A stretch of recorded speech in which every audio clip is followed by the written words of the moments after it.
The Pueblo Revolt of 1680 was a major event in the history of the American Southwest.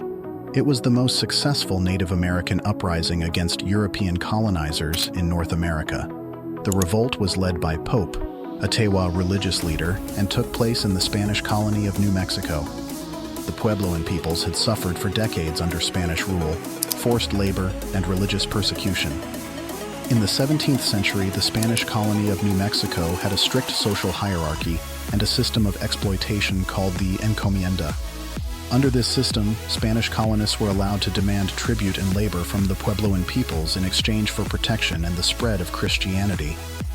The Spanish also actively suppressed native religions, forcing the Puebloans to convert to Catholicism and give up their traditional practices.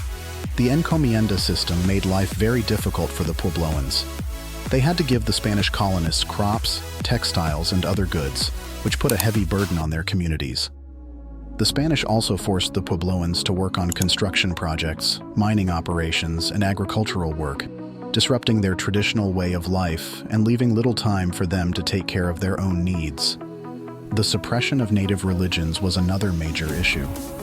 The Spanish saw Pueblo spiritual practices as idolatry and tried to get rid of them. Franciscan missionaries who came with the colonists were supposed to convert the Puebloans to Catholicism. They often used forceful methods like destroying sacred objects and sites, banning traditional ceremonies, and making Puebloans move to mission settlements called reducciones. The events that led to the Pueblo Revolt were marked by growing demands for tribute and labor from the Spanish colonists and ongoing religious persecution. In 1675, the Spanish arrested and killed 47 Pueblo religious leaders, including medicine men, for practicing their traditional religions. This cruel act, combined with the continued oppression, sparked the Pueblo Revolt. The arrest and execution of the Pueblo religious leaders shocked the Puebloan communities. These spiritual figures were highly respected for their knowledge, healing abilities, and connection to the sacred. Their deaths were seen as a direct attack on Pueblo culture and identity. Among those arrested was a charismatic medicine man named Pope from Okai Ovinge. Pope survived and became a key figure in the growing resistance movement. His experience strengthened his determination to fight against Spanish oppression and protect Pueblo ways of life. The spark ignited by the execution of the religious leaders was further fueled by ongoing abuses and the constant demands of the Spanish colonists. Puebloan communities reached a breaking point, realizing they could no longer endure the oppression and cultural destruction imposed upon them. As news of the arrests and executions spread, so did the determination to resist. Pope and other Pueblo leaders began to secretly plan and organize, laying the groundwork for a widespread uprising that would shake the foundations of Spanish colonial rule in New Mexico. Pope's leadership was indeed the driving force behind the Pueblo Revolt. As a respected religious leader, he had the influence and charisma needed to rally the Puebloan peoples behind a common cause. His visits to various Pueblo villages were crucial in building a coalition and developing a coordinated strategy for the revolt. Pope's message resonated deeply with the Puebloans, who had long suffered under Spanish exploitation. He spoke of the need to reclaim their ancestral lands, restore their traditional ways of life, and rid themselves of the foreign invaders who sought to destroy their culture. His words inspired hope and ignited a sense of unity among the diverse Pueblo communities. Overcoming centuries-old rivalries and differences was no small feat, but Pope's leadership made it possible. He emphasized the shared struggle against the Spanish and the importance of putting aside past conflicts for the greater good. By focusing on their common enemy and the vision of a future free from oppression, Pope managed to forge an unprecedented alliance among the Puebloan tribes. Pope's organizational skills were also crucial to the success of the revolt. He established a network of messengers to coordinate the timing and tactics of the uprising across vast distances. Through secret meetings and coded communications, Pope ensured that the Puebloans would strike in unison, maximizing their impact and catching the Spanish off guard. The Pueblo Revolt began on August 10, 1680, and was a key moment in the fight against Spanish colonial rule. Even though their plans were discovered early, the Puebloans stayed committed to their cause and changed their strategy. The Puebloans launched surprise attacks on Spanish settlements throughout the colony. Their warriors targeted churches, missions, and the homes of colonists, aiming to destroy symbols of Spanish cruelty and take back their lands.